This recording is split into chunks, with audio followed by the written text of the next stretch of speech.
முதல்ல நீங்கள் துதிக்கும் போது என்ன நடக்கும்னு சொல்கிறேன். கொஞ்ச நேரம் அமைதியாக உட்காந்து கண்ணை மூடி அப்படியே கர்த்தருடைய மகத்துவங்களை நினைச்சு அவரை நீங்கள் முதல்ல வாய் விட்டு துதிக்க ஆரம்பிச்சிங்க. அந்த துதி அப்படியே இருதயத்துக்குள்ளே கொண்டு போயிட்டீங்க.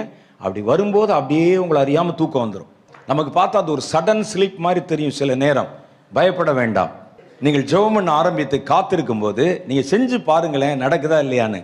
நீங்கள் அமைதியாக அமர்ந்திருக்கும் போது அந்த மனதில் வருகிற துதி கூட அப்படியே கொஞ்சமாக குறைந்து ஒரு அது என்ன சொல்வது, ஒரு வெள்ளிய நீரோடை போல உங்கள் இருதயம் மாறுறதை பார்ப்பீங்க. அப்படி இருக்கும்போது உள்ளுக்குள்ள ஒரு சத்தம், மெல்லிய சத்தம் கேட்கும். அமர்ந்த மெல்லிய சத்தம். கர்த்தர் அமர்ந்த மெல்லிய சத்தத்திலே எலியாவுக்கு தன்னை வெளிப்படுத்தினார். அந்த சத்தம், மெல்லிய சத்தம் கேட்கும். நீங்கள் அதை கூர்ந்து கேட்க ஆரம்பிக்கீங்களேன், ஒரு ஆள் பேசுகிற மாதிரியே கேட்கும். அவர் உங்களோட பேசுவது நல்லா புரியும்.